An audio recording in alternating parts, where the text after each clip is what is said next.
पिछले 20-25 सालों में इंडिया में बहुत सारी इंडस्ट्रीज रेवोल्यूशनाइज हुई हैं और फार्मास्यूटिकल्स उनमें से एक बहुत बड़ा नाम है।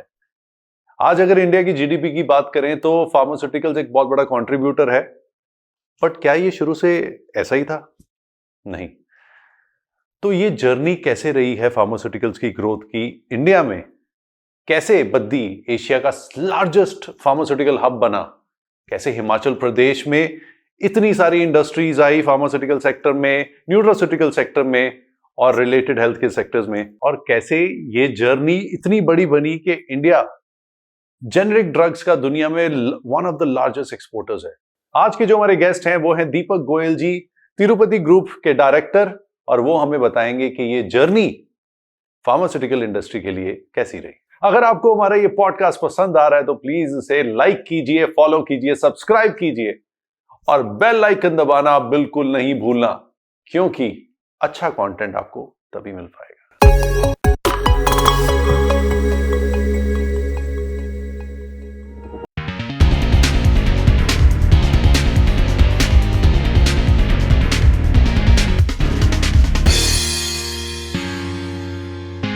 तो पहले दैट वाज द चैलेंज कि लोगों का कहना था कि यार पोंटा में कैसे आप टैलेंट लाओगे। हाँ जी। यहाँ पे हिमाचल में उतने फार्मा टेक्निकल लोग नहीं थे।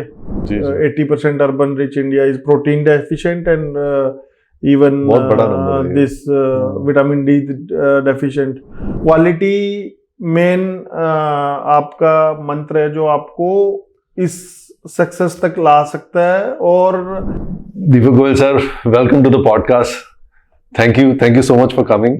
सर, सबसे पहले मैं आपको क्या बोलूं, न्यूट्रास्यूटिकल किंग? यू कैन से मी दीपक। आपकी सर एंटरप्रेन्योरियल जर्नी बहुत ही इंटरेस्टिंग है। फार्मास्यूटिकल, न्यूट्रास्यूटिकल में अपना बिजनेस आपने बहुत पहले शुरू किया था, बट मैन्युफैक्चरिंग में अराउंड 2005 के आसपास आए। ये जो स्विच रहा है आपका, इसके बारे में जानना चाहता हूँ। ये स्विच हुआ कैसे कि आप हॉस्पिटल रिटेल से सीधा मैन्युफैक्चरिंग में आए, जो दो डिफरेंट पोल्स हैं इस इंडस्ट्री के? ये स्विच कैसे बना? तो first of all thank you Subreet ji for having me. So basically क्या ये जर्नी है, we belongs to Kurukshetra and we have started this manufacturing business in 2005, basically in 2003 at Baddi and 2005 in Ponta Sahib. So earlier we were doing some part of propaganda marketing and wholesale retail, as you say. So basically we started our career with this retail and dispensing, you can say. मेरे uncle का एक hospital था, Radha Kishan hospital Kurukshetra में.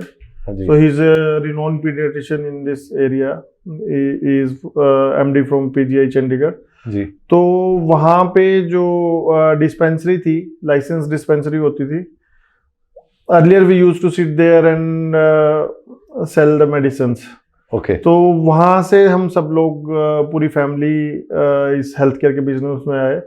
Then we started wholesale and then C&F. Alba David की C&F भी थी हमारे पास. Then in 2003 we set up Acme formulation in Nalagarh. जी. फिर 2005 में वहाँ से एग्जिट करने के बाद हमने एक स्टार्टअप किया, Nutramax health care. That was the majorly in protein powders, generic protein powders जो आपने देखा होगा, जो 25-30 रुपए के मार्केट में आते हैं और मास में बिकते हैं, लाइक प्रोटीन एक्स टाइप की पैकिंग में प्रोडक्ट चलते थे. जी जी. And we started from that. Okay. And 2007 में हमने तिरुपति मेडिकेयर लिमिटेड, जो हमारा फार्मा का विंग है, वो स्टार्ट किया. Our first client was Panacea Biotec. Okay. हाँ, first client is always special. हाँ, first client was Panacea Biotech, and the first product was, I think, Levolac. That was Isabgula and Lactitol solution. अब I think उसमें strong भी काफी है. हाँ, that was our first DCI in India. Okay. हाँ. तो ये switch फिर भी सर, जैसे normally क्या होता है कि मैन्युफैक्चरर सभी बनना चाहते हैं, स्पेशली जब आप रिटेल में थे, तो एक ऐसा ट्रिगर क्या हुआ जो एक फर्स्ट ट्रिगर होता है कि यू चोज मैन्युफैक्चरिंग? क्योंकि क्या होता है कि सोचते सभी हैं पर कर कुछ लोग पाते हैं वो. सो बेसिकली क्या था ना, जो मैंने आपको बताया, जब रिटेल के बाद जब होलसेल में थे तो पीसीडी फ्रेंचाइजी का काम था जी तो हम पूरा हरियाणा में Acme formulation ji and all care एक अहमदाबाद की कंपनी है तो उसका पूरा पीसीडी मार्केटिंग करते थे हरियाणा में कुरुक्षेत्र करनाल कैथल जी पूरा एरिया कवर करते थे वन डे इन 2003 और 4 में when Ashok ji was going to Ahmedabad तो ये पैकेज डिक्लेयर हुआ जब ये स्कीम आई थी excise and income tax exemption की तो वो जा रहे थे उनके फ्रेंड्स ने पानीपत में रुके जस्ट चाय लिया उन्होंने तो उनके फ्रेंड्स ने पॉलिसी बताया कि ये पॉलिसी आ रही है नॉर्थ इंडिया में for manufacturing this income tax and sale tax is free तो when he went there Ahmedabad and he met with Acme formulation में पटेल साहब थे तो जब उन्होंने डिस्कस किया तो he was very interested to set up a plant in Baddi तो उन्होंने बोला कि आप लगाओ अशोक जी प्लांट और हम मिलके करते हैं आप संभालो तो that's why we came into this business तो वहाँ से एक इंस्पिरेशन मिला और मेन अगर आप कहो ये श्रेय तो अटल बिहारी वाजपेयी जी को जाता है अगर वो ये पैकेज ना आता तो हम अभी भी दुकान पे ही होते वो बहुत बड़ा रेवोल्यूशनरी चेंज था बिल्कुल रेवोल्यूशनरी चेंज था उसमें बहुत सारे ऐसे जो इंडस्ट्री के दुकानदार होलसेलर जो आज एंटरप्रेन्योर बन गए मैन्युफैक्चरर बन गए जी that was the turning point of our life ये 2005 से शुरुआत हुई है हाँ बेसिकली 2003 में पैकेज अनाउंस हुआ था तो 2003 में हमने एक्मे फॉर्मुलेशन जब ये पैकेज आया तो अटल बिहारी वाजपेयी जी का तो जिसकी वजह से सारा excise and income tax was free in Himachal Pradesh जी तब हमने पहला यूनिट लगाया था बद्दी में एक्मे फॉर्मुलेशन देन 2005 में हमने Nutramax health care we shifted to Paonta and exited from Acme formulation then उस टाइम पे that was unit related to protein powders but all the protein powders was in drug first time in country तो उसमें taxation का benefits था और वो generic market में सबसे बड़े प्रोटीन्स थे तो almost 90% market share we obtained in generic industry for proteins like tin packaging में होता था जी जी जी like protein X and this काफी बड़ा ब्रांड रहा है हाँ दैट प्रोटीन एक्स वगैरह थे एंड काफी सारे सिमिलर ब्रांड्स आते थे उस टाइम पे सर ये जो पैकेज आने से पहले इंडस्ट्री कैसी थी और वो आते ही क्या चेंज जो मेजर चेंजेस क्या है बेसिकली जो टोटल रेवोल्यूशन हुआ फार्मा का इंडिया में वो पैकेज के बाद ही हुआ अर्लियर जो इंडस्ट्री थी फार्मा की वो सब गुजरात या महाराष्ट्र साइड थी हिमाचल में तो फार्मा का कोई नामो निशान नहीं था और अभी अगर आप देखोगे तो एशिया का largest pharma manufacturing hub Himachal mainly you can say Baddi Himachal and Uttaranchal ji ji the hub बन गया है सबसे ज्यादा WHO प्लांट्स हिमाचल के हिमाचल में हैं सबसे बड़े इंफ्रास्ट्रक्चर हिमाचल में जितने बड़े क्लाइंट्स एंड ये बिग जाइंट्स थे चाहे वो जाइडस हो चाहे वो एल्कम हो चाहे वो सिप्ला हो सबने आके इधर इंडस्ट्रियल सेटअप किया और अच्छा ग्रो किया तो पूरी इंडस्ट्री को अपॉर्चुनिटी काफी अपॉर्चुनिटी मिली हाँ बिल्कुल बिल्कुल जैसे न्यू प्लेयर्स को बहुत अपॉर्चुनिटी मिली हाँ बिल्कुल अपॉर्चुनिटी मिली बहुत लोग आप कह सकते हो कि दुकानदार से एंटरप्रेन्योर बन गए उस टाइम पे अदरवाइज ये जनरली ऐसा होता नहीं कि एकदम पूरी इंडस्ट्री को ही शिफ्ट ओवर मिला और फार्मा में तो अगर फार्मा के सेक्टर में कहो तो काफी ग्रोथ मिली और इससे पहले लोगों में कॉन्सेप्ट भी नहीं था कॉन्ट्रैक्ट मैन्युफैक्चरिंग का अगर बात करें जी। तो लोग जो बड़ी कंपनीज थी उनके अपनी मैन्युफैक्चरिंग प्लांट्स थे पर 2004-05 से जब से पैकेज आया तब कॉन्ट्रैक्ट मैन्युफैक्चरिंग और ये पूरा कल्चर और पूरा इंडस्ट्री ग्रो की मतलब एशिया में लार्जेस्ट हब हो गया हिमाचल फॉर फार्मा मैन्युफैक्चरिंग बहुत बड़ी बात है एशिया में सबसे बड़ा हब तो it's big proud moment for country and उसके साथ अवेलेबिलिटी ऑफ मेडिसिन भी काफ़ी बेटर होगी जैसे जेनेरिक भी लोगों को जेनेरिक के बारे में भी पता चला और अगर हम ओवरऑल सिनेरियो कहें कि the number of players running the pharmaceutical industry बहुत कम था पहले अब वो नंबर बहुत बड़ा हो चुका है, तो मतलब एक तरह से एंटरप्रेन्योरियल अपॉर्चुनिटीज बहुत ज्यादा मल्टीपल बढ़ गई हैं। हाँ बिल्कुल, आप कह सकते हो कि आई थिंक 1300 तो अभी WHO सर्टिफाइड प्लांट इंडिया में हो गए हैं। और बाकी भी मैन्युफैक्चरिंग सेटअप, क्वालिटी, मार्केटिंग में भी लोगों का रुझान बढ़ा। तो उस टाइम पे काफ़ी छोटी, अब चंडीगढ़ में आप देखते हो मनी माजरा में ही 2000 लोग PCD और ये मार्केटिंग कर रहे हैं, ऑल इंडिया फ्रेंचाइजी कर रहे हैं। तो जब बिजनेस ग्रो हुआ, और ये तो फार्मा एंड इसके अलाइड इंडस्ट्री भी काफ़ी ग्रो हुई।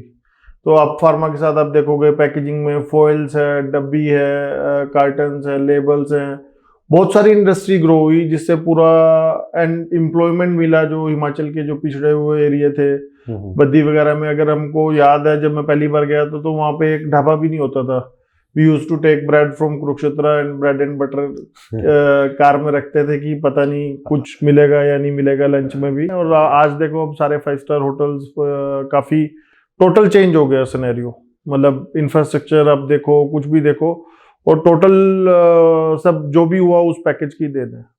क्योंकि अभी तो it's a full fledged industry for everything now. या तो बेसिकली तो सारे लोग जो बद्दी में थे, बद्दी की प्रेफरेंस इसलिए बढ़ी कि चंडीगढ़ में लोगों का एयरपोर्ट था नियरेस्ट, ज्यादा ओनर्स गुजरात से ही थे। शिफ्ट ओवर जो हुआ, उन्होंने अपनी वो वाली इंडस्ट्री को शेड्यूल में और एक्सपोर्ट में कन्वर्ट किया जी, और इधर सर्वाइवल के लिए प्लांट्स लगाए जी। तो सब लोग वही चंडीगढ़ ट्राई सिटी में रहे, कोई पंचकूला रह रहा था तो इधर से जा रहे हैं, आ रहे हैं। तो काफी ओवरऑल डेवलपमेंट हुई एंड लोगों को रोजगार मिला, इंडस्ट्रियल जॉब्स मिली नॉर्थ में। Even M pharma, B pharm, ये सारे जो कॉलेजेस हैं, इसमें लोगों का, बच्चों का रुझान बढ़ा उसके बाद। पहले अगर आप, मैं जनरली पूछता हूँ इंटरव्यू के time, you are pharmacist by choice और बाय चांस। तो जनरली क्या होता है, जब भी आप किसी से बात करो, कोई भी interview, everyone tried for PMT seat, and अगर PMT सीट नहीं मिला तो बी फार्मा में चला गया।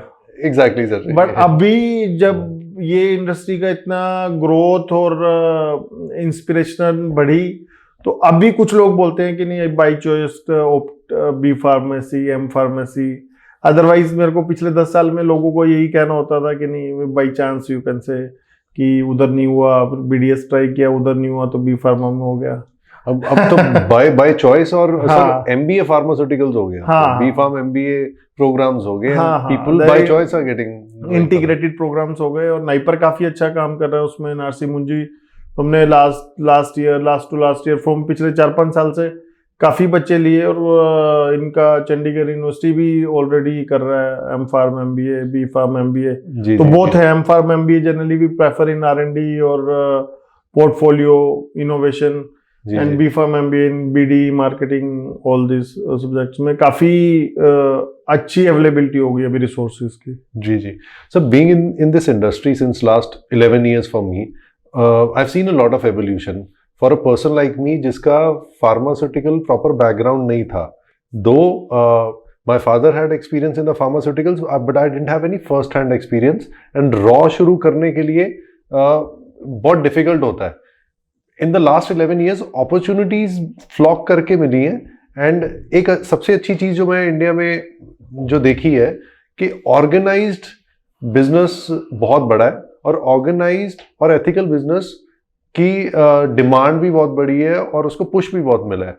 सो ये आपकी जर्नी जब 2003 से या 5 से जब शुरू हुई थी और आज तक अगर आप देखते हैं, तो ओवरऑल जो इंडस्ट्री के एथिक्स पॉइंट ऑफ व्यू से और एक organise structure point of view से कितने चेंजेस आपने होते हुए देखे, अगर हम 2023 आज की अगर बात करें? अगर 2005 और 2003 की बात करें तो उस टाइम में PCD इंडस्ट्रीज, छोटी इंडस्ट्रीज काफी थी जी। और ये जो शिफ्ट आया, अभी गवर्नमेंट ने भी बहुत एफर्ट्स किए, ethical marketing, ethical promotions, gifting पे बैन्स लगाए, ये NMC की गाइडलाइंस आई जी। तो अगर प्रॉपर शिफ्ट कहोगे तो ये 2015 के बाद टोटल मार्केट चेंज होनी शुरू हुई। जो प्रॉपर जो एथिकल कंपनीज थी, वो तो वैसे आप सिप्ला को, एबट को, जो बिल्कुल MNCs थी, वो शुरू से एथिकल काम कर रही थी, उन्होंने तो खैर नहीं किया। बट मार्केट में मिक्स एंड मैच हर तरह के प्लेयर्स थे जी। बट अभी पिछले 3 साल में तो अगर आप देखोगे तो पूरी क्लीनिंग होनी शुरू हो गई है इसमें। मतलब अभी जो टाइम है, जो समय के साथ क्वालिटी प्रोडक्ट को बनाएगा और सेल करेगा वही इंडस्ट्री में रह पाएगा, otherwise it is very tough now. पहले क्या हुआ, जब बूम आया तो अनऑर्गेनाइज्ड कोई करियाने का काम कर रहा है, कोई प्रॉपर्टी डीलर है, everyone enters into this pharmaceutical यही नोशन बना था कि फार्मा में बहुत पैसा है। हाँ, तो जिसके बाद जो प्रॉपर्टी पड़ी थी किसी ने अपना प्लॉट दे दिया, वो पार्टनर बन गया, किसी ने किसी के साथ एंटर कर लिया, कोई मेडिकल रैप के साथ बन के, वो सबने लगा लिया। बट वो शॉर्ट टर्म जो गेन करना चाह रहे थे जी, this field is not meant for them. So basically technicalities बहुत ज्यादा है और हम लोगों के हेल्थ केयर के साथ डील कर रहे हैं, हम लोगों की इमरजेंसीज के साथ डील कर रहे हैं, तो यू शुड बी एथिकल जी। तो आपको जब तक वो एथिक्स का ध्यान नहीं रखोगे तो आपको इस बिजनेस में होने का कोई राइट नहीं है। जी, आप एक बहुत बड़ा पोर्टफोलियो रन कर रहे हैं and it's not a small portfolio, क्योंकि I think you are the largest supplier of protein powders to the Indian market, if I am right. या यू कैन से। एंड बहुत बड़े बड़े ब्रांड्स आप उनके लिए मैन्युफैक्चर कर रहे हैं। तो जो भी personally I have also seen कि जितने भी बड़े बिजनेसेस हुए हैं वो क्वालिटी अश्योरेंस पे ही हुए हैं, कि क्वालिटी अश्योरेंस बहुत ज्यादा रहता है। तो ये जो क्वालिटी अश्योरेंस आप देख रहे हैं, तो ये चेंजेस मैं मेन जानना चाहता हूँ कि चेंजेस कितना आया लोगों की नजर में। जैसे एक पहले प्राइस को लेके बहुत कॉन्शियस होते थे लोग, बट आजकल क्वालिटी की पहले बात करते हैं। ये चेंजेस आप कितने आज की डेट में देख रहे हैं और कब से ज्यादा ये चेंजेस आ रहे हैं?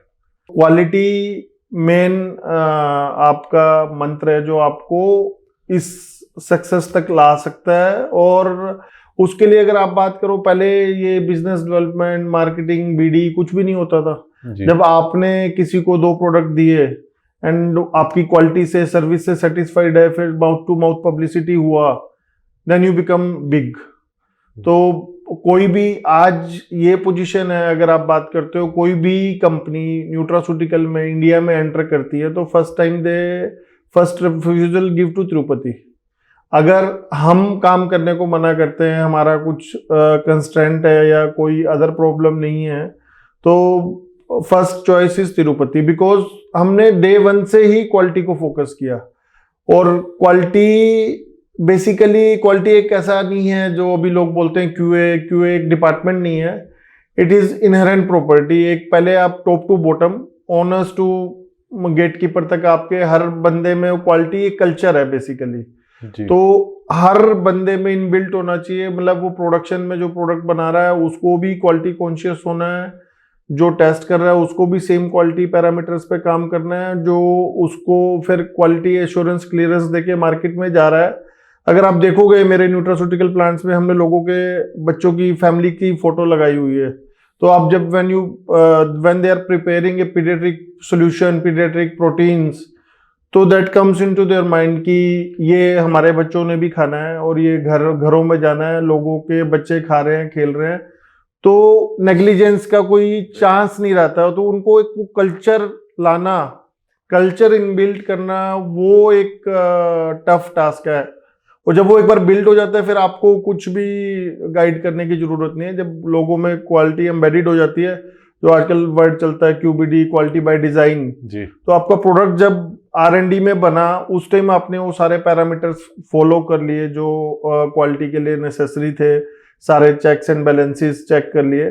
तो फिर जब मार्केट में जाएगा उसमें कोई हिकअप्स नहीं है। इंसिडेंट्स होते हैं but that is manageable. You should be enough conscious. आपने कोई भी गलती जानबूझ के नहीं की होनी चाहिए, आपकी इंटेंशन खराब नहीं होनी चाहिए। और इवन आपने कभी देखा होगा कि जो हमारे यहाँ कल्चर था, काफी लोग अगर कोई बंदा गलती करके बताता है तो उसको पेनलाइज कर देते हैं प्लांट्स में जी, कि यार तेरी सैलरी कट जाएगी, तेरे को डिमोशन हो जाएगी, तुमने 2 लाख का नुकसान कर दिया, पूरा बैच खराब हो गया। इवन ये हमने एबट से सीखा, दे मोटिवेट देम कि अगर आपसे कुछ भी हिडन हो गया या कुछ भी एरर हो गया, this is health care product, it should not go to the market. आप आओ, बताओ, मतलब इसमें कोई बुरी बात नहीं है, अगर आपसे कोई इंसिडेंट हो गया, किसी से कोई इंसिडेंट हो गया, आपको पता लगा तो आप बताओ। इस गुड के पहले पता चल गया। हाँ हाँ, बिल्कुल बिल्कुल। तो वो कल्चर बनाने में टाइम लगता है, पर एक बार बन जाता है तो आपको फिर उस टाइप से वहां पे डेली इस टाइप की इंस्ट्रक्शंस और प्लान में जाने की जरूरत नहीं होती कि हर चीज में क्वालिटी। तो क्वालिटी कल्चर एक बार बिल्ट हो गया तो आपकी जीत है, और वही सक्सेस का कारण है। बिल्कुल सही कह रहे हैं सर। ये एक बहुत अच्छा, आपने एक मैसेज भी बहुत ज़रूरी दिया है कि हाँ। जो आपने इंसिडेंट बताया एंड जो एग्जांपल दिया है कि अपने बच्चों की फोटो सामने रख के वो बनाओ कि वो बच्चा भी पिएगा, तो वो एक थॉट प्रोसेस होना चाहिए। सो अगर हमारी कॉन्शियस में एक हमेशा रहेगा कि हमने अच्छा ही करना है, बेस्ट करना है, और इंटेंशन सही रखेंगे तो चीज़ अच्छी ही बनती है। बिल्कुल। और ये कल्चर मैंने पर्सनली आपका जब प्लांट विजिट किया था तो I had seen that culture from entry से लेके एग्जिट तक, मुझे वो लगा। और आपसे मिलके भी सेम चीज़ ये मुझे समझ में आई कि क्वालिटी से ही जीत होती है, और क्वालिटी ही फर्स्ट एंड फॉरमोस्ट चीज़ रहनी चाहिए। वो कल्चर में ही आती है, जो QMS की भी जैसे हम बात कर रहे हैं। तो अब जैसे मार्केट में जब आप आते हैं तो चैलेंजेस भी आते हैं, कंपटीशन भी बढ़ता है। तो जब आप शुरुआत में जब आप बता रहे हैं कि 90% आप ही मैन्युफैक्चर कर रहे थे, वो नंबर भी कम होता है, दो वॉल्यूम्स बढ़ जाते हैं। हाँ, वैसे नंबर बढ़ जाता है पर परसेंटेज कम होती है। तो जो आपके सेट टारगेट्स होते हैं, या फिर जो कहते हैं कि हम आप मार्केट में स्टैंडिंग बनाने के लिए क्या मेजर्स लेते हैं, जो एक मैं इसीलिए भी जानना चाह रहा हूँ क्योंकि as an entrepreneur myself I also want to learn कि जब आप ग्रोथ कर रहे होते हैं तो उस ग्रोथ पैटर्न को बनाए रखने के लिए क्या चीज रखनी चाहिए जो आप अपने पूरी ऑर्गेनाइजेशन में इम्प्लीमेंट करते हैं। So basically organisations always runs on system and processes. तो जब तक एक बार आप स्टीप ग्रोथ कर रहे होते हो और आपका एक बिजनेस का साइज छोटा होता है, बिलो 100 करोड़ आप होते हो, तो वो सब चल जाता है क्योंकि आपकी पर्सनल इन्वॉल्वमेंट और हिकअप्स ये सब आते हैं, बट आप मैनेज कर लेते हो। व्हेन बिजनेस ग्रोज तो आपको एक बार ब्रेक लेके सिस्टम एंड प्रोसेसेस सेट करने पड़ते हैं, then after that runs the business. तो वो हम 2010 में फिर न्यूट्रा में एंटर किए एंड डाइवर्सिफाई किया अपने आप को। टोटल पूरी मार्केट फार्मा की तरफ जा रही थी और हमने अपने आप को मैक्सिमम न्यूट्रा की तरफ डाइवर्ट किया, जिसमें आज भी हम न्यूट्रा में फर्स्ट कॉन्ट्रैक्ट मैन्युफैक्चरर थे अगर अपने साइज में, और आज भी वो नंबर 1 की पोजीशन हमने रिटेन की हुई है बिकॉज ऑफ दैट। क्योंकि उस टाइम जो कल्चर था, 2 बेडरूम सेट में जयपुर में, अहमदाबाद में लोग प्रोटीन्स भरते थे, मॉर्निंग में जाते थे, ऑफिस जाने से पहले कुछ डब्बे भर लेते थे, शाम को आने के बाद भर लेते थे। वो कोई न्यूट्रा के लिए कोई स्ट्रेंजेंट गाइडलाइंस नहीं थी, PFA थी, फिर FFSI आया 2015-16 में, गवर्नमेंट ने स्ट्रगल किया उसको इम्प्लीमेंट करने में। फिर उसमें भी बहुत ज़्यादा इवोल्यूशन, चेंजेस इतने ज़्यादा हुए कि एवरी 6 मंथ पे न्यू गाइडलाइंस आई, एंड लोगों ने एनरोल भी नहीं किया FFSI में अपने आप को। आज काफ़ी कोप अप होके एक अच्छी शेप में आ गया FFSI भी, और अभी इंडस्ट्री भी प्लस गवर्नमेंट भी दोनों, मोदी जी का भी अगर आपने सुना होगा, ये $100 बिलियन का न्यूट्रास्यूटिकल इंडस्ट्री को बनाना है, उसको लेके जाना है, तो फोकस टोटली चेंज हो गया। और अभी भी लोग पूछते हैं कि यार आप न्यूट्रा में सबसे आगे हो गए हो, तो बेसिकली उस टाइम पे विजन था हमारे मेंटोर्स का, और they decided to enter in nutra. उस टाइम पे लोग बोलते थे यार ये क्या कर रहे हो अशोक जी, आपको ये न्यूट्रा के लिए भी कोई इतना पैसा खर्चता है, न्यूट्रा का भी इस लेवल का कोई प्लांट लगाता है कॉन्ट्रैक्ट मैन्युफैक्चरिंग के लिए। बट वो जो जीत है हमारी, वो न्यूट्रा से ही हुई अल्टीमेटली। और न्यूट्रा में अगर बात करें तो 2 स्कूल ऑफ थॉट्स है। कुछ लोग जो फार्मा वाले लोग हैं उनको लगता है कि न्यूट्रा में स्टैंडर्ड्स काफी लो हैं, जबकि जो प्योर न्यूट्रा के लोग हैं, अगर आप बात करो जो डेयरी टेक्नोलॉजिस्ट हैं या फूड टेक्नोक्रेट्स हैं अच्छे कॉलेजेस के, इवन जो कल्चर है, आप बात करो नेस्ले, एबर्ट, पीडियाश्योर, जो वहां पे कल्चर है that is far better than pharma. तो उनको माइक्रोबियल ग्रोथ, किड्स में अगर आप देखो, इन्फेंट फूड, बेबी फूड, गट बच्चों का ऑर्गन्स भी डेवलप नहीं होते जब वो इलेक्ट्रोजन 1-2 ये सारे जो बेबी मिल्क बेबी फूड लेते हैं जी। तो वो बहुत क्वालिटी स्टैंडर्ड गाइडलाइंस फॉलो करनी पड़ती हैं, जो कि फार्मा में इतनी कंटेमिनेशंस के चांसेस नहीं होते, सारा केमिकल बेस्ड रहता है। माइक्रोबियल ग्रोथ के चांसेस यहाँ पे आपका कहीं वीवल्स हैं, कहीं माइक्रोबियल ग्रोथ है, बहुत सारे कंटेमिनेशंस, एलर्जेंस, किसी को ग्लूटेन फ्री चाहिए, किसी को एलर्जन फ्री चाहिए, किसी को व्हीट से एलर्जी है, किसी को मिल्क से एलर्जी है, वो सब सेपरेशन करके वो सारे क्लेम्स के साथ मटेरियल बनाना। अभी वीगन का कॉन्सेप्ट आपने देखा, we are the first vegan certified plant. Tirupati wellness हमारा FFSI से सर्टिफाइड फर्स्ट प्लांट है इंडिया का जो वीगन सर्टिफाइड गवर्नमेंट ने किया है। देन NSF सर्टिफाइड हम जो, अगर आप बात करोगे स्पोर्ट्स न्यूट्रिशन की तो आपने देखा होगा पहले जितने भी आपने पंजाब में और या कहीं भी इंडिया में जो भी लोग हेल्थ केयर में मतलब हेल्थ एंड वेलनेस फिटनेस के लिए फ्रीक थे, वो सब आप दुबई से US से ये प्रोटीन के डब्बे आते थे मैक्सिमम वहीं से आते थे। एंड ये लोग ट्रस्ट नहीं करते थे कोई भी इंडियन बना हुआ, अगर कोई आता भी था, लुधियाना अमृतसर के कुछ लोग मैन्युफैक्चरिंग करते थे, पर कोई ट्रस्ट नहीं करता था इंडिया में कि ये क्वालिटी वाला प्रोडक्ट होगा। ये जब माइंडसेट से हमने जब ये फर्स्ट तिरुपति वेलनेस जब सेटअप किया 2017 में, तब एक विजन था कि जो ये लोगों की धारणा है कि इंडिया में अच्छा प्रोटीन नहीं मिल सकता या अडल्ट्रेटेड ही होगा इंडिया में जो बना है प्रोटीन, वो मिथ को दूर करना बहुत जरूरी था। तो अगर आज आप देखोगे टॉप ब्रांड्स, आइसोप्योर वर्ल्ड का नंबर 1 ब्रांड है जो 60% मार्केट शेयर है, exclusive, we are the exclusive partner for Isopure, Glanbia, लिब्राडा, वो इस कारण। And they were also in doubt जब उनको आना था इंडिया में, जब आ रहे थे इंडियन मैन्युफैक्चरिंग के लिए बात हुई तो सबको ये परसेप्शन था कि यार ये जैसी इंडस्ट्री में लोग जो हैं कंज्यूमर जो पढ़ेंगे कि डब्बे पे मैन्युफैक्चर्ड बाय USA की बजाय manufactured in Paonta, manufactured in India लिखा है, तो लोगों का ट्रस्ट लेवल कम होगा, तो सेल्स कम हो जाएंगी, वो टेस्ट पे, परसेप्शन पे, क्वालिटी पे क्वेश्चन मार्क होगा। But by the god grace now जब they conducted a survey, Glanbia conducted a survey and they got feedback कि Indian product is even better than US जो पहले इंपोर्ट होता था, फ्रेशली मैन्युफैक्चर्ड, क्योंकि जब इंपोर्ट करते थे तो साल में 2 साइकिल ही हो पाते थे, यहाँ एवरी मंथ फ्रेश मैन्युफैक्चरिंग जा रहा है, प्लस लोगों का ट्रस्ट बिल्ड हो रहा है, सप्लाई चेन अच्छी इंप्रूव हो रही है और टेस्ट भी इंडोजीनियस लोगों ने एक्सेप्ट किया। एंड जो कंपनी को कुछ बेनिफिट्स थे, उन्होंने प्राइस भी लोगों को अच्छा मिला इंडियन मैन्युफैक्चरिंग के कारण, जो भी एफिशिएंसी या जो भी कॉस्ट कम हुई इंडस्ट्री में, लोगों ने, मार्केटिंग कंपनीज ने, मैन्युफैक्चरर्स ने वो कंज्यूमर को पास ऑन किए। तो इसमें सर R&D का भी काफी बड़ा रोल रहता है। R&D तो इनोवेशन इज द मेन की फॉर सक्सेस। अगर आप बात करो, अभी तो मैं आपका दूसरा एक इंटरव्यू देख रहा था जो भी स्टार्टअप्स की बात कर रहे थे, अगर स्टार्टअप्स में वो जनरली बात कर रहे थे कि मेहंदी लगा रहे तो मेरे को स्टार्टअप में कंसीडर नहीं कर रहे, फिर उन्होंने कहा कि आप ऑर्गेनिक बोलो, ऑर्गेनिक स्टूडियो। तो जनरली जब तक डिफ्रेंशिएट नहीं करोगे आप अपने प्रोडक्ट को और उसमें कुछ इनोवेटिव नहीं करोगे तो उसका कोई स्कोप नहीं है अब इंडिया में।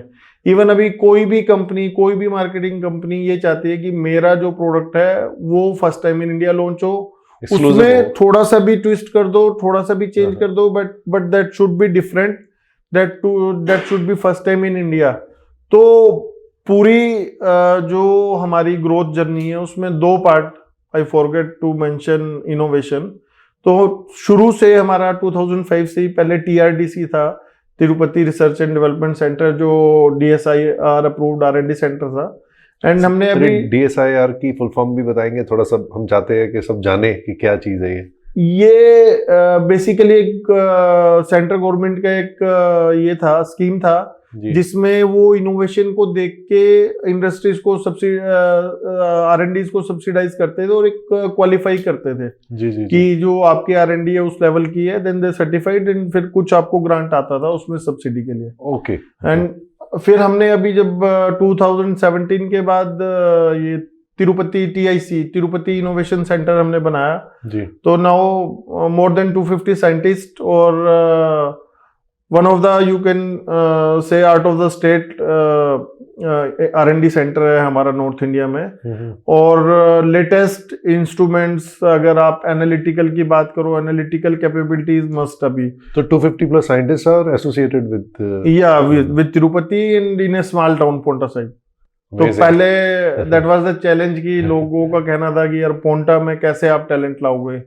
यहाँ पे हिमाचल में उतने टेक्निकल, फार्मा टेक्निकल लोग नहीं थे, और छोटी जगह पे आने के लिए वी फेस्ड चैलेंजेस। ऐसा नहीं था कि ये बहुत इजी थी जर्नी, क्योंकि ये भी डिफिकल्ट रहा होगा, क्योंकि आप जैसे बता रहे हैं कि शुरुआत में स्किल्ड वर्कफोर्स मिलने में भी दिक्कत आई होगी स्टार्टिंग में। बिल्कुल बिल्कुल बिल्कुल, शुरू में तो बहुत दिक्कत थी। तो कोई भी, सब लोग अहमदाबाद, बॉम्बे, कुछ दिल्ली, जो हमारे पहले प्लांट हेड थे वो जैक्सन पाल से थे, फिर वो वैसे ही था क्योंकि टेक्निकल स्किल्स नहीं थी। फिर जब मार्केट ग्रो की, अभी तो इंडस्ट्री में हिमाचल में अच्छे टैलेंट हो गए, क्योंकि सारे लोग मूव किए इधर, बद्दी, नालागढ़, हरिद्वार। तो अभी इंडस्ट्री का नॉर्थ में फिर भी एक थोड़ा टैलेंट पूल हो गया, सिटी को भी काफी बूस्ट मिला उसके बट R&D की तो अगर आप बात करो तो भी साइंटिस्ट डॉक्टर रेड्डी से हैं, R&D head doctor Pritipal doctor Reddy से हैं। तो बेसिकली साउथ में और वेस्ट में ही ज्यादा इनोवेटिव, अगर आप साइंटिस्ट की बात करो तो उधर थे। तो लाना भी बड़ा टफ जॉब है कि एक बार सबका माइंडसेट होता है कि यार वो छोटी सिटी में नाइट लाइफ नहीं है, वहाँ पे वो कल्चर नहीं है। तो बेसिकली बहुत तरह के क्वेश्चंस लोगों के दिमाग में आते हैं।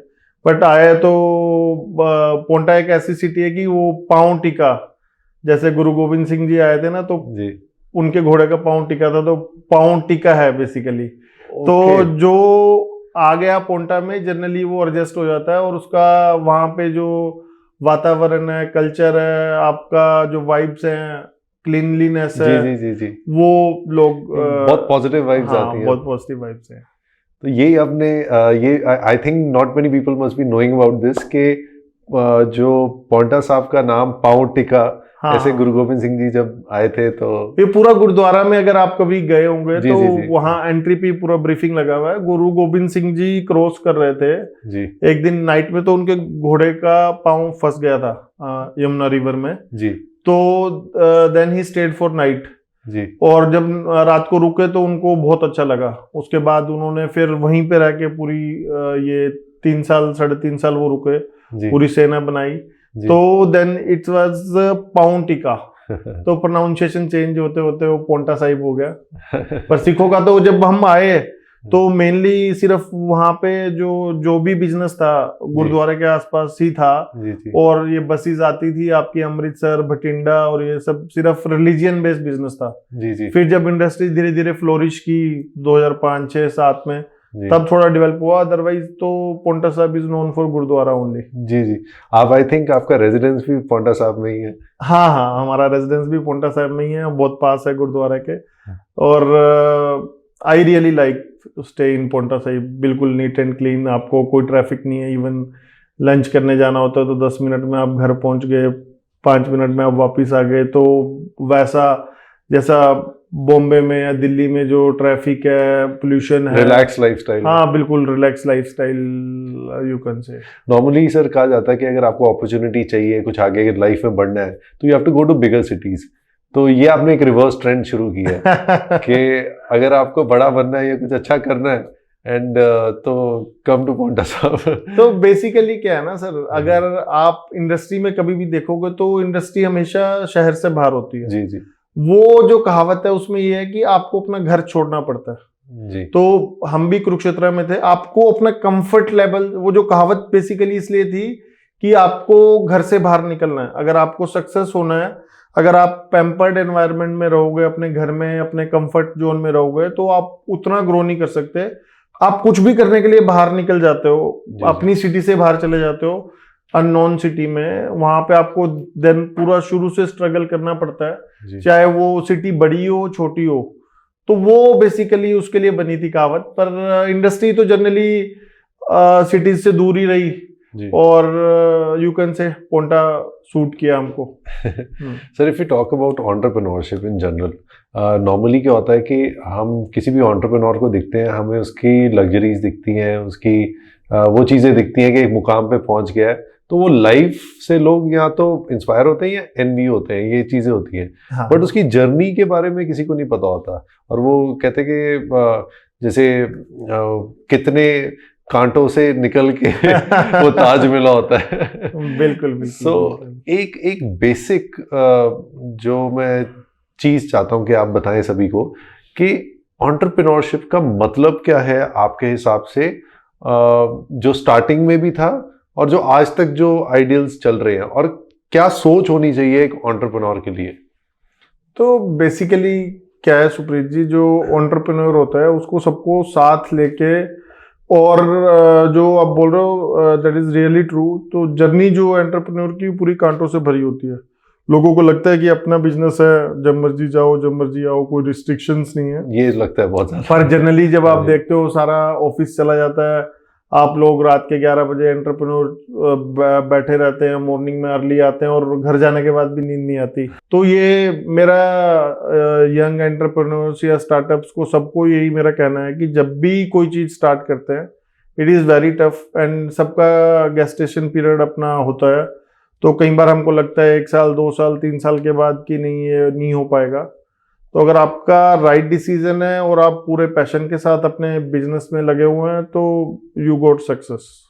सर आपने जैसे बताया अभी 2-3 पॉइंट्स, जैसे पेशेंस सबसे मॉडर्न फैक्टर, और हर किसी का जो जेस्टेशन पीरियड होता है अलग होता है। कोई 2 साल में, 3 साल, 4 साल, 5 साल, और उस टाइम पे बहुत बार थॉट्स ये भी आते हैं ऐसे भी, जैसे हर किसी के, आपके भी आए थे, मेरे भी आए थे। तो ऐसे बहुत लोगों के ऐसे थॉट्स आते हैं कि छोड़ दो यार, कुछ और करते हैं, एंड पीपल स्विच, वो कहते हैं लास्ट जब लाइट से हाँ, एक कदम पहले ही मुड़ जाते पॉइंट से पहले टर्निंग मुड़ जाते हैं।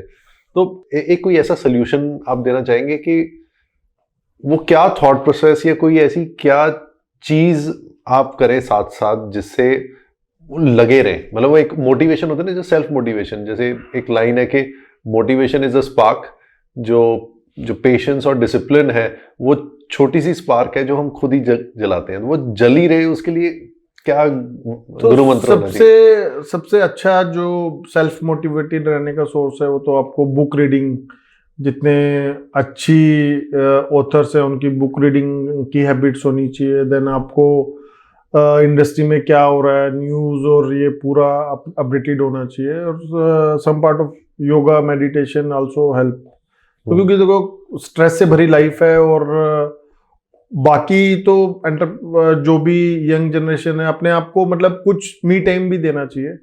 दे नहीं पाते, वो बात अलग है, पर देना चाहिए, क्योंकि थोड़ा साइकिल से ब्रेक मिलना चाहिए आपको जी, जैसे एंड थोड़ा हटके तब सोच सकता है। और इसके लिए पेशेंस तो की है, और that is must for entrepreneur. जिसमें पेशेंस नहीं है उसको धंधा नहीं करना चाहिए।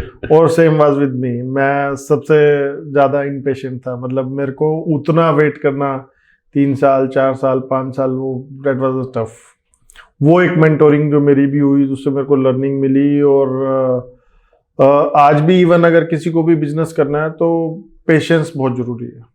आपके मेंटोर के बारे में कुछ जानना चाहेंगे सर? आपके मेंटोर्स कौन कौन रहे हैं और किन किन के साथ, किन से आपने सबसे ज्यादा सीखा है? सो मेनली अगर मेरे मेंटोर अशोक जी हैं, ही इज माय अंकल। और मैंने जो भी लर्न किया है 2005 से लेके जो भी काम किया है उनकी मेंटोरशिप में ही किया है जी। देन जो भी फार्मा के बारे में सीखा और इस लाइन में एंट्री की तो पूरा उनका ही सीखा है। और उनके पास जो की है सक्सेस की उनकी पेशेंस है। कितनी भी टफ सिचुएशंस हो, मतलब कैसी भी स्थिति रही हो, उन्होंने कभी हिम्मत नहीं हारी। वो ही ऑलवेज कि यार सब ठीक हो जाएगा, कुछ नहीं है, सक्सेस होंगे, कामयाब होंगे, लगे रहो। वो जो की है ना, वो दैट इज द मेन की ऑफ सक्सेस। आपके फेस में एक हमेशा स्माइल रहती है। तो ये और एक चीज है बड़ी common I have noticed with anybody who has done a lot of things in life, और ह्यूमिलिटी आ जाती है naturally. Person becomes very humble, और जो आप में भी है। तो ये रीजन क्या है कि ये अल्टीमेटली एक ह्यूमिलिटी एक इंसान में आ जाती है जब वो इतना कुछ जिंदगी में देख चुका हो और कुछ अचीव कर चुका हो?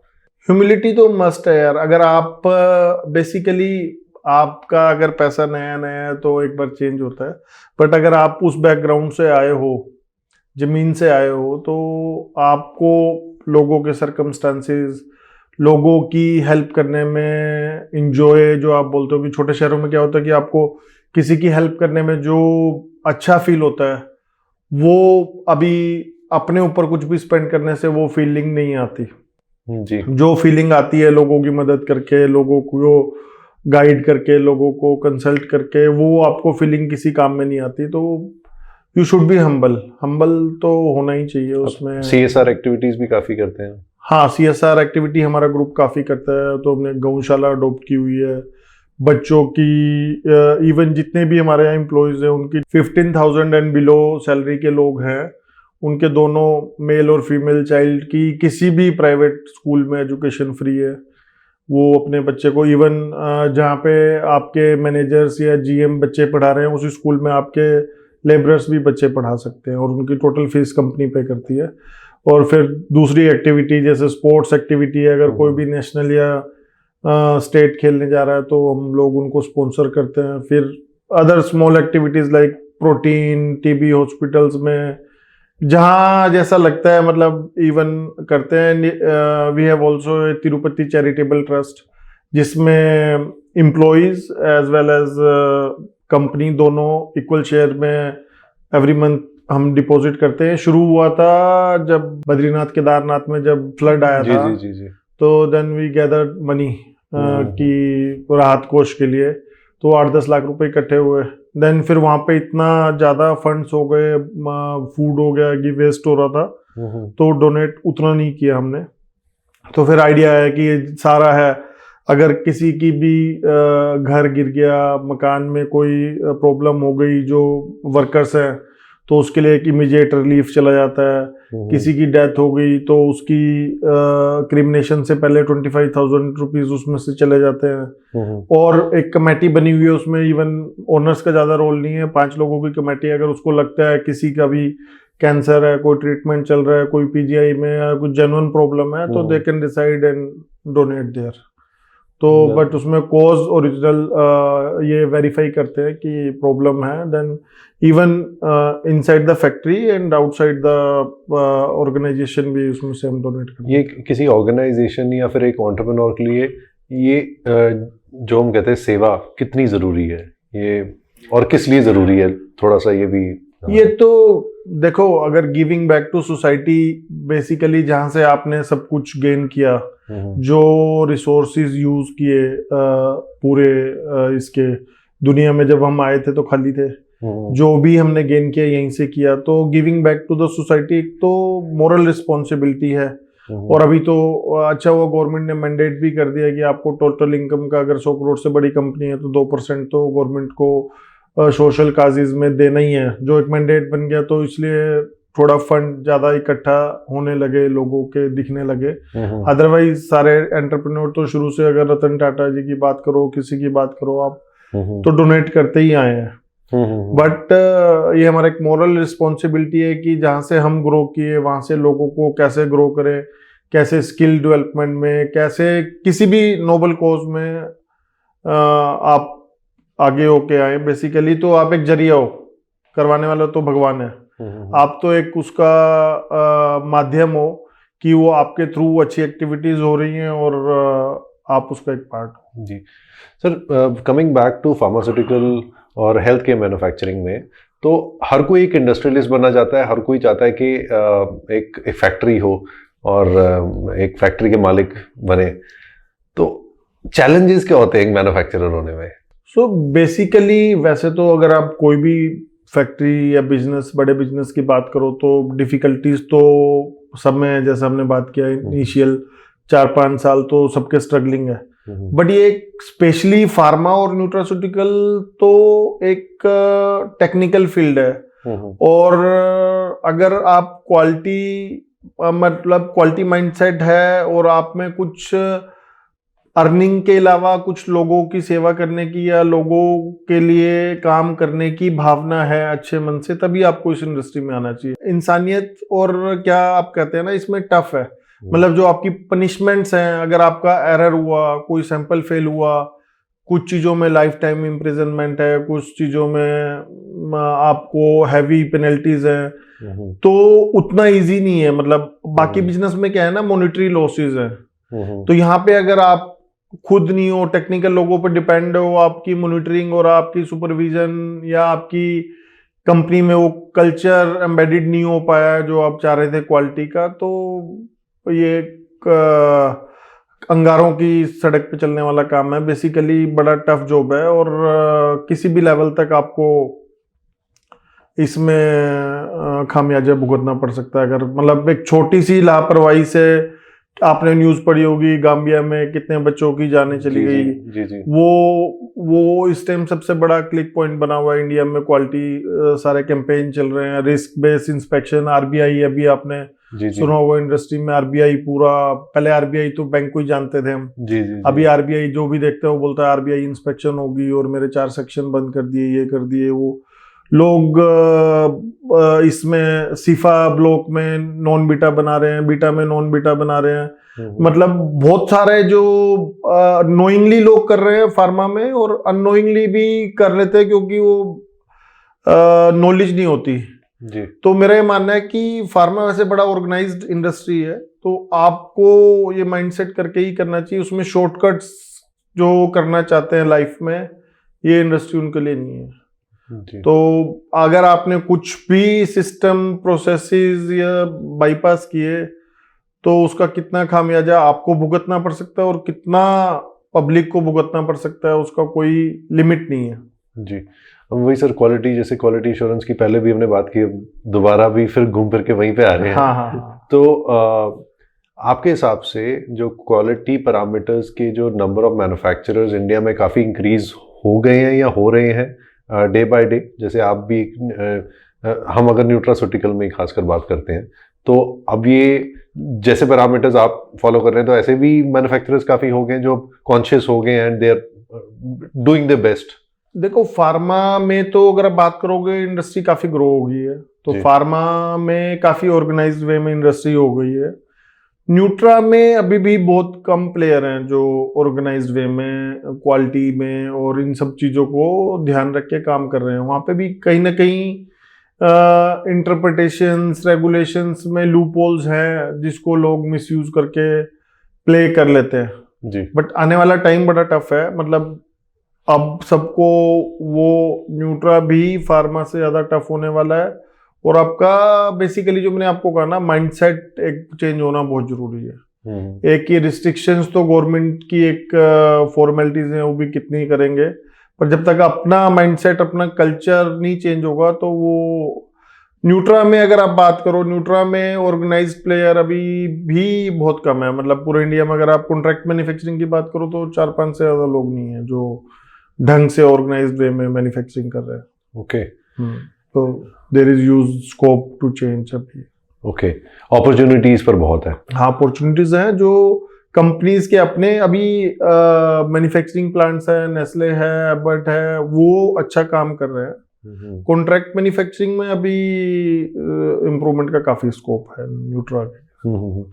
सर, अभी ग्लोबल स्पेस में अगर बात करें तो फार्मास्यूटिकल्स, न्यूट्रास्यूटिकल्स और हेल्थ केयर इंडस्ट्री जो इंडिया की है, वो अभी कहाँ स्टैंड करती है आपके हिसाब से?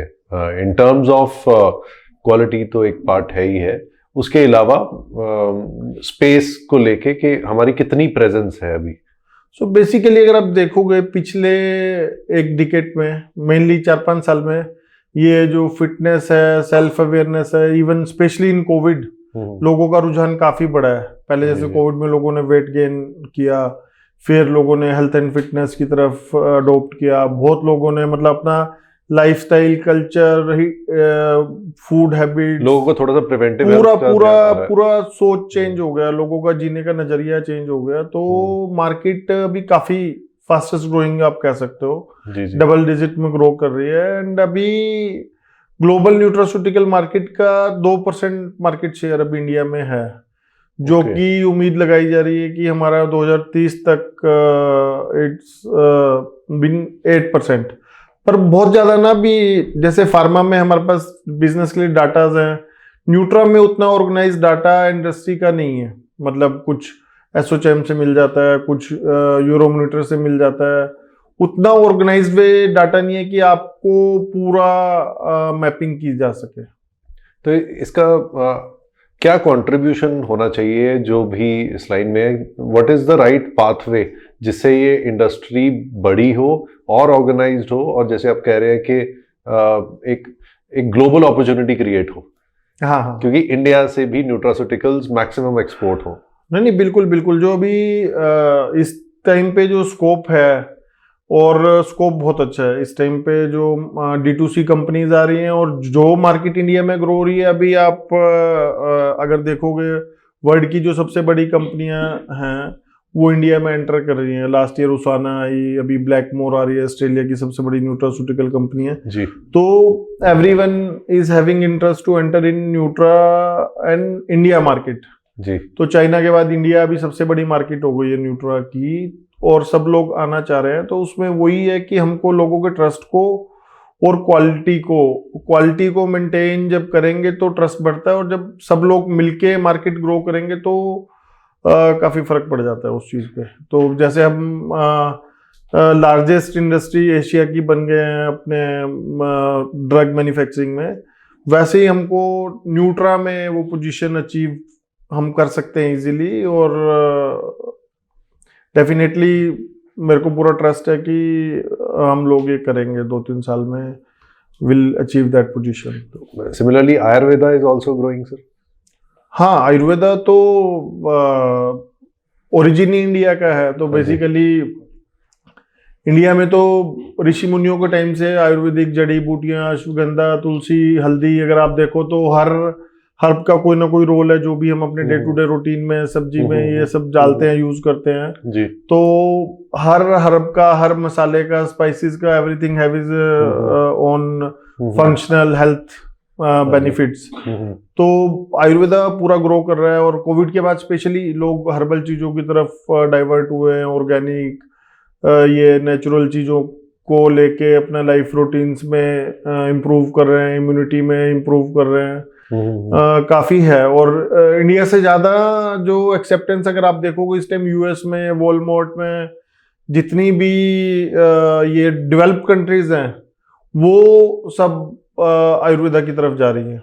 तो मतलब वो अब जो इंडियन स्टाइल था वो वेस्टर्नाइज हो गया इंडिया में आ रहा है। हाँ, रिवर्स चल रहा है, क्योंकि हम वेस्ट को फॉलो करते हैं। बिल्कुल बिल्कुल बिल्कुल जी जी, this is a very true fact. क्योंकि कई बार कोई चीजें तो बेसिकली वो स्पेंडिंग पावर का भी और थॉट प्रोसेस का फर्क है। तो अभी वो इवन जो यूएस में जा रहा है, जैसे हम भी वॉलमार्ट को सप्लाई कर रहे हैं, अश्वगंधा, त्रिफला, ये सारे नेचुरल लैक्सेटिव्स इसकी तरफ जा रही है जो झुकाव है। Even they don't want any excipients, भी उनको नेचुरल वे में चाहिए कि ये मैग्नीशियम स्ट्रेट, इस टाइप के कोई भी एक्सीपिएंट भी केमिकल बेस्ड ना यूज हो, वो भी सब नेचुरल हो, ऑर्गेनिक हो। तो झुकाव है, और इंडिया उसमें बेस्ट है। इंडिया, नेपाल का कुछ portion and China, basically herbs तो पुराना इंडिया जिसको आपको, तो ये तो हिमालयन और सारी हर्ब्स तो इंडिया का ही ओरिजिन है।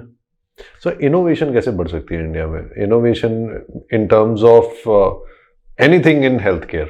जैसे अभी R&D सेंटर्स बहुत कम है। जैसे you have an R&D centre, but that's very rare. हर कंपनी अफोर्ड भी नहीं कर पाती।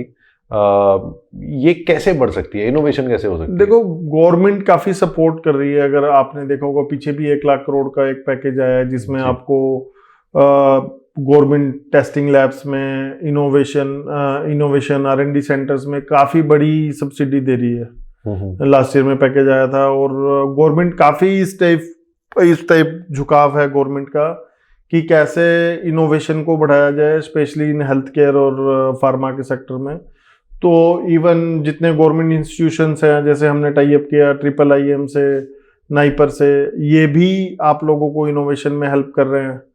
और अभी लास्ट ईयर आपने देखा होगा DCGI, जब ये बहुत ज़्यादा सैंपल ड्राइव चल रहा था, 5% सैंपल्स ऑफ टोटल इंडिया में 5% सैंपलिंग हुई थी, और जिसमें से 10% सैंपल्स फेल हुए फार्मा के ड्यू टू क्वालिटी पैरामीटर्स। तो DCGI जी ने भी कहा कि जो नाइपर है वो कुछ फॉर्मुलेशन बनाएगा, डेवलप करेगा इंडिया में, देन टेक ट्रांसफर करेगा इंडस्ट्री को। जो छोटी इंडस्ट्री है जो R&D और ये खर्चे अफोर्ड नहीं कर सकती, उनको बहुत नॉमिनल प्राइजेस में 5,000 2,000 रुपीज में एक इस्टेब्लिश फार्मूला मिल गया जो स्टेबल है। एंड अगर आप काफी सारे इस टाइम स्कीम्स चल रही हैं, अगर आपके माइंड में कुछ भी इनोवेशन का है तो गवर्नमेंट आपको उसका 90% देने के लिए, आपके साथ स्पेंड करने के लिए तैयार है। गवर्नमेंट इंस्टीट्यूशंस तैयार है। हर टाइप की सपोर्ट इस टाइम अवेयरनेस की कमी है थोड़ी सी। हाँ, तो इस बेसिकली तो वो अवेयरनेस और वो इनोवेशन भी कल्चर में डालना, वो अवेयरनेस लाना, वो एक इंडस्ट्री का काम है जो की इंडस्ट्री है हमारी लाइन में। तो हम लोग सब मिलके अगर वो अवेयरनेस लाएंगे और जो न्यू जनरेशन आ रही है, जितने उनके ब्रेन चाइल्ड हैं, उन सबको इस तरफ मोटिवेट करेंगे, IP राइट्स, पेटेंट्स की तरफ, इनोवेशन की तरफ, तो डेफिनेटली इनोवेशन को बढ़ावा मिलेगा। सर, जो न्यू एंटरप्रेन्योर्स हैं, जो जिन लोगों को इस लाइन में आए ज़्यादा समय नहीं हुआ, 1 साल 2 साल 3 साल, या फिर जो भी सोच रहे हैं कि इस लाइन में आना चाहते हैं, चाहे वो मार्केटिंग हो, R&D हो, टेस्टिंग हो, मैन्युफैक्चरिंग हो, कुछ भी हो, एक ऐसा क्या मैसेज उनको आप देना चाहते हैं कि जो थॉट प्रोसेस लेकर वो आए, और क्या थॉट प्रोसेस ना लेकर आए, वो भी बहुत इंपॉर्टेंट है। तो बेसिकली जैसे मैंने आपको बताया, तो ये जो इंडस्ट्री है बहुत ऑर्गेनाइज्ड वे में आने की इंडस्ट्री है। तो यहाँ पे चाहे स्टार्टअप हो या इस्टेब्लिश्ड कोई ऑर्गेनाइजेशन हो, एक तो शॉर्टकट कोई यूज नहीं करना पड़ेगा। हमको ये ध्यान में रखना है कि ये इंडस्ट्री है और ये हेल्थ केयर इंडस्ट्री है। एवरी प्रोडक्ट्स वी मैन्युफैक्चर और we market that effects others life. तो जो भी प्रोडक्ट आप मार्केट कर रहे हो या आप उस पर ऐसे क्लेम करो, अभी न्यूट्रा में भी अब क्या है ना, लोग कुछ भी क्लेम करते थे कि इससे ये हो जाएगा, इट विल ट्रीट कैंसर। तो एक तो इस तरफ के मिसलीडिंग क्लेम्स, ये शॉर्ट टर्म अचीवमेंट के लिए नहीं जाना चाहिए। जो एक्चुअल बेनिफिट्स हैं और उनको यूज करने के तरीके हैं, वो प्रॉपर हमको डिस्प्ले करने चाहिए और क्वालिटी के साथ आगे बढ़ना चाहिए। इस इंडस्ट्री में अगर हम आए तो क्वालिटी से काम करेंगे, पेशेंटली काम करेंगे, तो बिजनेस अपने आप ग्रो करेगा।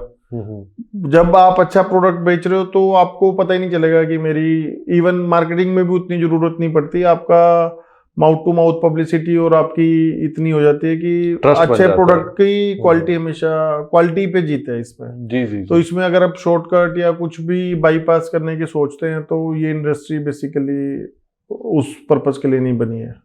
When you go to North America, when you go to Europe, when you go to Australia, these countries, तो वहाँ पे जो न्यूट्रास्यूटिकल्स लेने के कल्चर है, लोग समझते हैं कि क्यों खाने जरूरी हैं। बिल्कुल। इंडिया में पर्सनली आई फील कि थोड़ा कम है, और मैं आपका भी राय इसमें जानना चाहता हूँ। और ये जरूर एक मैं चाह रहा हूँ कि आप बताएं कि न्यूट्रास्यूटिकल्स क्यों इंपॉर्टेंट है हमें लेने। बेसिकली क्या है ना, आप जो कंपेयर कर रहे हो, जो वो डेवलप्ड कंट्रीज थी और इंडिया एक डेवलपिंग कंट्री था अभी तक। तो पहले आदमी क्या करता है कि अपना पेट भरने के लिए काम करता है, उसको खाना चाहिए, फ्रूट्स चाहिए, इस टाइप की चीजों पे अपना मनी स्पेंड करता है। फिर लग्जरी, ये लग्जरी है बेसिकली, ये लग्जरी भी है, एजुकेशन भी है, और आपको अवेयरनेस, तीनों चीजें इसमें रोल प्ले करती है। जो जितने यहाँ पे अभी भी जितना न्यूट्रास्यूटिकल की मार्केट है, वो सेल्फ परचेज वाली अभी भी बहुत कम है। अगर आप देखोगे कि वो प्रिस्क्रिप्शन बेस्ड है, आपको कोई एडवाइस कर रहा है, कोई डाइटिशियन एडवाइस कर रहा है, कोई डॉक्टर आपको मल्टीविटामिन दे रहा है जब आप उसके पास किसी और प्रॉब्लम को लेके जा रहे हो। विटामिन D3 की डेफिशिएंसी आप देख लो कितनी लोगों में ज्यादा हो गई है अभी। 80% urban rich India is protein deficient and even this vitamin D deficient. तो अभी लोगों को समझ आ रहा है, वो अपने रूटीन चेंज कर रहे हैं, वो अपनी ईटिंग हैबिट्स चेंज कर रहे हैं और ये एक डाइट का पार्ट बना रहे हैं। मल्टीविटामिन, जितने भी ये थेरेपेटिक्स अपने फूड हैं या मिनरल्स हैं, उनको लाइफ का पार्ट बना रहे हैं। और एक टाइम आएगा, हर चीज का एक टाइम होता है। तो बेसिकली वो वहाँ पे स्टोर्स हैं, लोग खुद देख के आज ओमेगा 3 खरीदना है, आज विटामिन C खरीदना है, लोग अपना देख के लेने लगे। अब वो कल्चर, अगर आप जितना D2C का जितना भी बिजनेस ग्रो हो रहा है, वाओ है, नाउ है, जितना इंडिया में अभी ये D2C की मार्केट, ई कॉमर्स का बिजनेस चल रहा है, वो सारा सेल्फ प्रिस्क्राइब्ड है। वहां पे कोई नहीं गाइड करता, आप लोग जाके गूगल पे बेनिफिट, चॉइस बेस्ड है, हेल्थ बेनिफिट्स पढ़ते हैं, लेते हैं, वो चॉइस बेस्ड है। बट अभी हाँ, वो उतना कल्चर आना कि आप न्यूट्रिशन शॉपीज अलग से हैं, वहां पे जाके अपने लिए प्रोडक्ट लेना। स्पोर्ट्स में ये अब काफी डेवलप हो गया है, जिम्स में, स्पोर्ट्स में ये लोग अपने जो यंगस्टर्स हैं, जो न्यू जनरेशन है, वो अभी जैसे जैसे आप देखते हो वो काफी अवेयर है, उनको पता है कि प्रोटीन लेना है, अमीनोज लेने हैं, ये लेना है, मेरे को अपनी हेल्थ के लिए क्या चीजें लेनी है। माइंडफुल ईटिंग जिसको आप बोलते हो, माइंडफुलनेस वो आ गई है। पर जो पुरानी जनरेशन है उनको अभी भी ये लगता है कि यार ये सब दवाइयों से जितना दूर रहे उतना बेटर है, वो नेचुरल्स की तरफ है। बट ये जैसे जैसे अवेयरनेस बढ़ेगी ये आ जाएगा। तो न्यूट्रास्यूटिकल से नुकसान कैसे कर सकते हैं? उनका कोई नुकसान क्या वो कर सकते हैं? अगर कर सकते हैं तो कैसे कर सकते हैं? देखो, जनरली तो न्यूट्रास्यूटिकल्स का कोई ज्यादा नुकसान नहीं होता, पर आपने सुना ही है कि अगर किसी भी चीज की अति करते हैं हम, ओवर ईटिंग करते हैं, ओवर एक्सरसाइज करते हैं, ओवर न्यूट्रिशन लेते हैं, तो हर चीज के साइड इफेक्ट्स हैं। और कुछ चीजों में आपको आपकी बॉडी की कंडीशंस के हिसाब से, जैसे आप प्रोटीन लेते हो तो 90% लोगों को सूट करता है, पर अगर आपका यूरिक एसिड या कोई सिम्टम्स हैं, हेल्थ सिम्टम्स, तो आपको यूरिक एसिड बढ़ जाता है प्रोटीन से। तो इस टाइप से आपको वो किसी की गाइडेंस में ले लेना चाहिए, अगर आपका डाइटिशियन है या कुछ भी है। कुछ चीजें ऐसी हैं जो जनरल आप ले सकते हो विदाउट एनी प्रिस्क्रिप्शन, वो प्रोडक्ट पे भी लिखा रहता है, एडवाइस होती है, you can take 2 tablets a day. पर ओवर कंज्यूमिंग लाइक कैफीन हो गया, अभी लोग प्री वर्कआउट के लिए कर रहे हैं, बच्चे वो जिमिंग के लिए 3 मिलीग्राम की डोज प्रिस्क्राइब्ड है, वो 6 ग्राम 8 ग्राम खा रहे हैं, तो ज्यादा तो अगर किसी भी चीज को करेंगे तो वो हार्मफुल है ही। जनरली विटामिन एंड न्यूट्रिशन तो अगर आपने एक्स्ट्रा ले लिए तो सिक्रेट हो जाता है यूरिन के थ्रू, तो ऐसा कुछ नहीं है। सर, जैसे आप जानते हैं कि हमारे पॉडकास्ट की थीम है इंस्पायर मी, तो जो अभी तक ये पॉडकास्ट सुन रहे हैं, देख रहे हैं, आई एम श्योर कि they are getting inspired from your story, from your thoughts, कि आप कैसे बिजनेस में आए, कैसे बिजनेस बिल्डअप किया, और ये जर्नी कैसी रही, और बाकी सबको भी कैसे सोचना चाहिए। बट आपका एक ये मंत्र चाहिए, मैं इंस्पायर मी मंत्र, not only to anyone who is in health care और pharmaceuticals, but in any line, चाहे बिजनेस शुरू करना चाहते हैं, चाहे बिजनेस में है, चाहे कॉर्पोरेट में किसी लेवल पे भी काम कर रहे हैं, वो एक अच्छी और कहते हैं सुखद जिंदगी कैसे व्यतीत करें। सो बेसिकली आपका बहुत अच्छा, सुप्रीत जी, जो बहुत अच्छा कार्यक्रम आप कर रहे हो, बहुत अच्छा थीम है इंस्पायर मी। Thank you. तो इससे आप, मैं जो बोल रहा था, 1% भी लोग, अगर 0.5% लोग भी आपकी प्रोग्राम और पॉडकास्ट को देख के इंस्पायर होते हैं और किसी की जर्नी से कुछ भी लेस देन 1% लर्निंग भी अपनी लाइफ में इम्प्लीमेंट कर लेते हैं, तो वो बहुत बड़ा चेंज एक लाइफ में आ जाता है।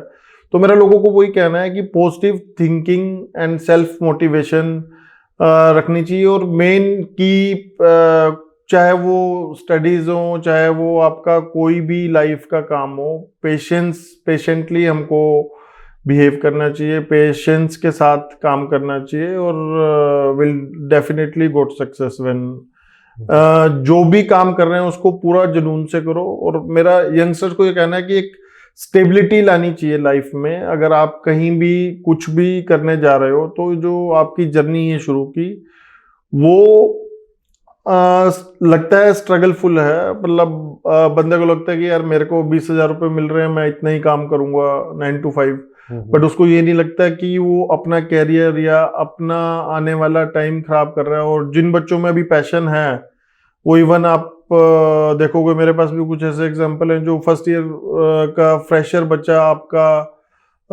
आपके वाइस प्रेसिडेंट से भी ज्यादा इनोवेटिव काम कर लेता है, और वो लगा रहता है, उसमें एक जुनून है, एक पैशन है, कुछ अचीव करने की चाह होनी चाहिए, और उस चाह की तरफ अगर सही डायरेक्शन में हम काम करते हैं तो definitely we will achieve success. तो पेशेंटली अपने गोल की तरफ बढ़ना चाहिए, और गोल्स सेल्फ डिफाइंड गोल्स होने चाहिए, कि लाइफ में करना क्या चाहते हैं। वो मेरा एक मानना है कि जब हमारे पास कहीं मंजिल पे जाने का डिसीजन नहीं होता, हमको पता नहीं होता कि हमने करना क्या है लाइफ में, अचीव क्या करना है, तो हम डायरेक्शन वो नहीं पकड़ पाते। जब हमको पता होता है, जैसे सपोज आज मेरे को पता है कि मेरे को दिल्ली जाना है, तो मैं अपना दिल्ली का रास्ते पे चलूंगा। अगर मेरे को पता ही नहीं तो मैं गोल गोल घूम रहा हूँ। वो एक गोल्स लाइफ के क्लियर होने चाहिए और थोड़ा स्टेबिलिटी से काम करना चाहिए लाइफ में। जो चेंजेस हैं, वो इमीडिएट चेंजेस रिक्वायर्ड है। यस, हाँ, immediate success, short term gain कुछ नहीं होता। अब आप जितना पैशनेट होके काम करोगे, और जो लाइफ क्या है, वर्क लाइफ बैलेंस कुछ नहीं होता। तो अगर आपको एक चीज को सक्सेस को अचीव करना है तो कुछ तो सेक्रीफाइस करना ही पड़ता है बेसिकली। वो ठीक है, बोलते हैं वो work life balance after 40 after 45 you can से कि ठीक है, एक बैलेंस वे में एक चीज के पीछे नहीं दौड़ना चाहिए। बट अगर आपको कुछ भी अचीव करना है, या तो आप अच्छी पर्सनल लाइफ जी सकते हो, तो आपको बहुत ज्यादा सक्सेस की चाह नहीं होनी चाहिए। तो अगर आपको बिजनेस में तरक्की करनी है और आप शुरू से काम कर रहे हो, मतलब आप इनिशिएटर हो, आपका कोई दादा परदादा का बिजनेस नहीं है, आपको मिला, तो एक बार तो वर्क लाइफ बैलेंस आपका डिस्टर्ब होगा ही होगा। ये आपने बिल्कुल सही कहा सर। जज्बा जुनून, उसके बिना कुछ नहीं हो सकता। हाँ, बिल्कुल बिल्कुल बिल्कुल। तो वो एक बहुत जरूरी। तो बहुत अच्छा लगा सर आपसे बातें करके, और बहुत कुछ सीखने को मिला। आपसे मैंने पहले भी बात की है, ऑफ कैमरा भी बात की है, बट जो आज आपसे बातें पता चली हैं, एंड एक ऐसे इंस्पायरिंग थॉट्स आए हैं आपके, और ऐसी चीजें आपने बोली हैं जिस तरीके से बोली हैं, वो I am sure it is going to hit so many people, and so many people will have their lives change, because एक सक्सेसफुल एंटरप्रेन्योर की तरफ से ये चीजें आई हैं। नहीं, thank you very much Supreet ji for having me today. और बहुत अच्छी है आपने जर्नी, आपकी अपनी स्टोरी भी काफ़ी इंस्पिरेशनल है। जो आपने 23 की एज में कनाडा से आके फिर स्टार्टअप किया, और फार्मा के क्षेत्र में आपने काफ़ी अपनी कंपनी को आगे बढ़ाया, और आप लोगों को मोटिवेट कर रहे हो, यंगस्टर को मोटिवेट कर रहे हो, बहुत अच्छा नोबल कॉज कर रहे हो। I am inspired from you also. No, so, it's a pleasure. It's a pleasure, sir. Thank you so much, sir. Thank you, sir.